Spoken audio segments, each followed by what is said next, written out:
7 वर्षों के अंतराल के बाद भारत तिब्बत सीमा व्यापार पुनः शुरू।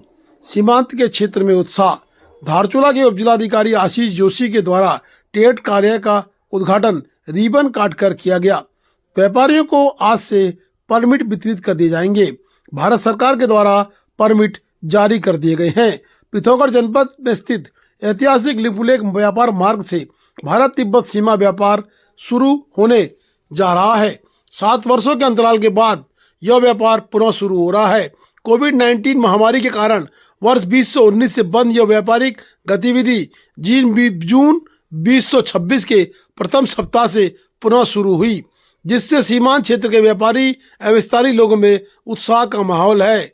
जिलाधिकारी आशीष भटगाई ने भी जानकारी देते हुए बताया कि भारत सरकार के विदेश मंत्रालय द्वारा व्यापार संचालन हेतु आवश्यक ट्रेड परमिट जारी कर दिए गए हैं तथा धारचूला में उनका वितरण आशीष जोशी उपजिलाधिकारी धारचूला एवं उनके सहायकों के द्वारा किया जाएगा। उन्होंने कहा कि सीमा व्यापार के सुचारू संचालन के लिए जिला प्रशासन के साथ साथ धारचूला का प्रशासन आवश्यक तैयारियां पूर्ण कर रहा है। धारचूला के उपजिलाधिकारी ने बताया कि व्यापार कार्यालय, कस्टम कार्यालय सहित अन्य आवश्यक व्यवस्थाएं स्थापित कर दी गई हैं।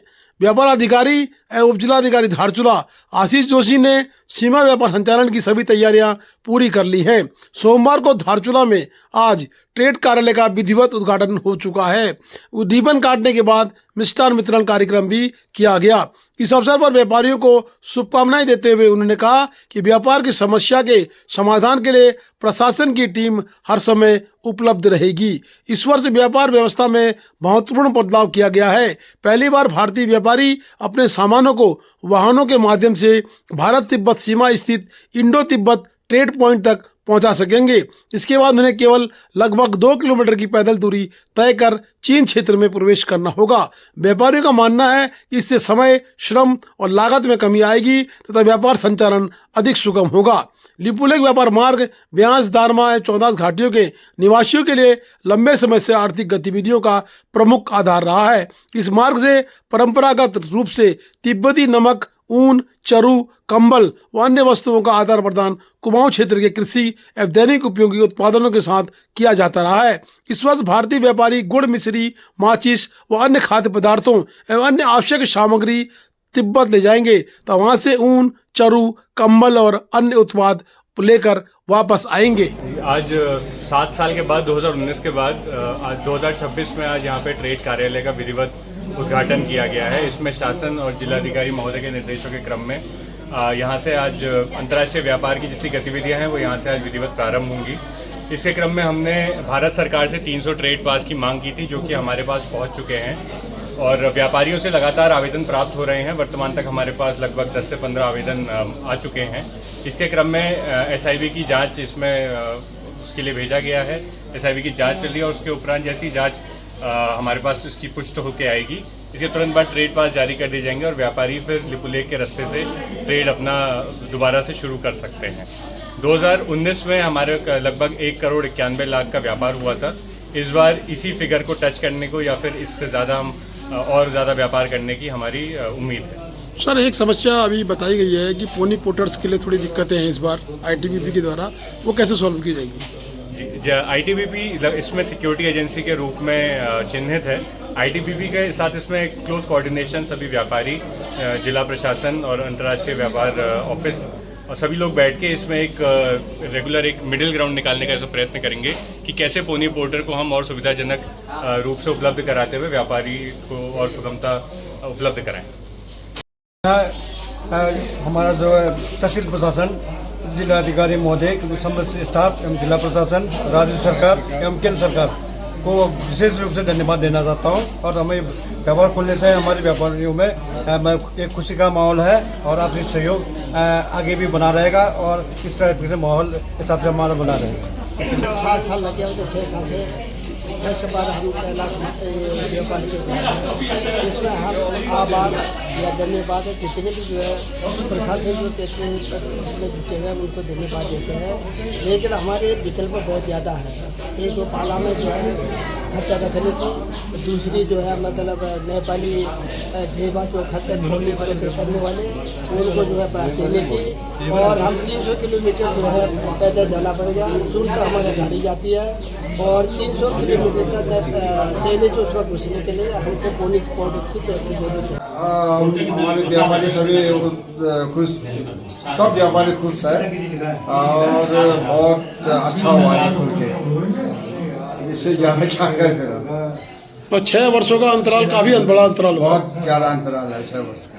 तो अब ठीक लग रहा है। अब बहुत ठीक लग रहा है। सब व्यापारी उत्साहित है, पास के लिए सब भाई इकट्ठे हुए अपना सामान बना रखा है सब लोगों ने। साल तो नए सब लोग 6 साल के बाद सब अपना व्यवस्था नया व्यवस्था वो करना है, फिर जाएंगे। बात कब तक हमारे हाथ में आएगा, इसके बाद जाने का वो है, टाइम तो लगेगा। फिर बात बने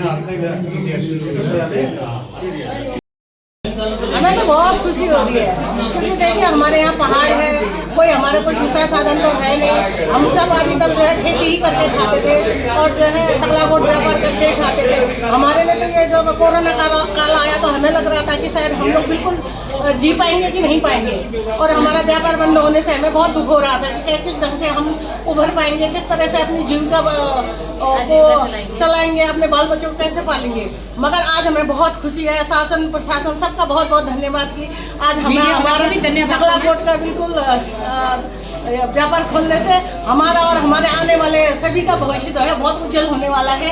और बहुत बहुत धन्यवाद, आप लोगों का भी धन्यवाद और मीडिया का भी धन्यवाद, बहुत बहुत। देखिए 2019 के बाद जब ये कोविड का पीरियड आया तो उसके बाद चाइना ने ये व्यापार बंद कर दिया था, और उसके बाद जब कोविड का कार्यकाल ख़त्म हुआ और यहाँ के व्यापारियों ने काफ़ी लंबा संघर्ष किया, और हम लोग कई बार शिष्टमंडल लेके केंद्रीय राज्य मंत्री अजय टोमटा जी और राज्य मंत्री विदेश जतिन प्रसाद जी और विदेश मंत्री जी से मिले, और एक बहुत बढ़िया रिस्पॉन्स हमें भारत सरकार ने दिया, और प्रधानमंत्री जी का भी विशेष आभार व्यक्त करते हैं। और यहाँ पे व्यापार अब आज के समय से चालू हो गया है, और क्षेत्र में इस व्यापार से बहुत बढ़िया रिस्पॉन्स मिलेगा। और क्षेत्र के जो छोटे व्यापारी होते हैं, सीमांत व्यापार इसका नाम है, बॉर्डर ट्रेड के नाम से, और ये जो ऑटोनोमस जो यहाँ पे है इसमें ये व्यापार चलता है, और यहाँ पे वस्तु विनिमय में भी अभी भी चलता रहता है, और इससे क्षेत्र की जनता और क्षेत्र के व्यापारियों को बहुत राहत मिला हुआ है। मैं एक बार पुनः भारत सरकार, उत्तराखंड सरकार और इस क्षेत्र के सभी प्रशासनिक अधिकारी, चाहे ITBP हो, लॉ हो, SSB हो और तहसील प्रशासन हो, इन सबको भी धन्यवाद देना चाहता हूँ, जिन्होंने विशेष सहयोग कर ये व्यापार चलाने में सहयोग किया। बहुत बहुत धन्यवाद।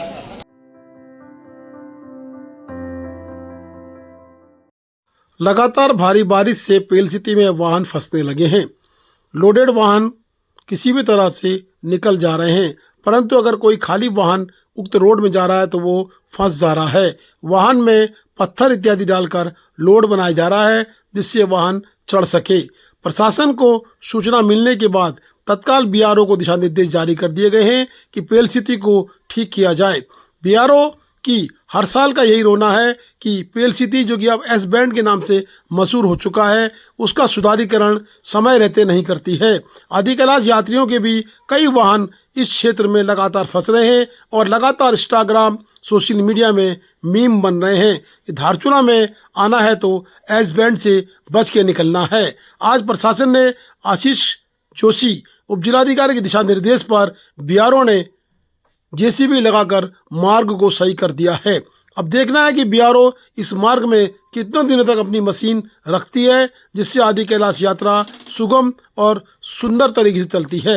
पेलसिटी का यह बैंड अब S बैंड के नाम से मशहूर हो गया है।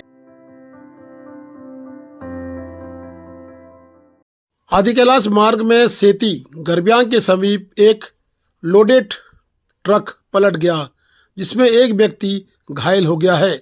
बता दें कि UPCL की सामग्री को लेकर जा रहे UK 04 नंबर के ट्रक ने सड़क से अपनी जगह छोड़ दी और सड़क से नीचे उतर गया।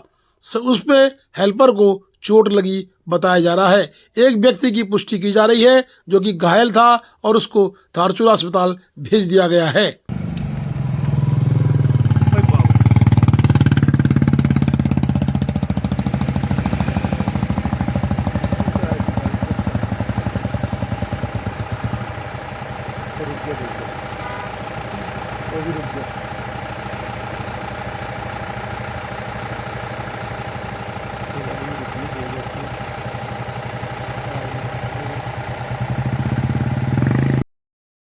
Please do like, share and subscribe DCL News.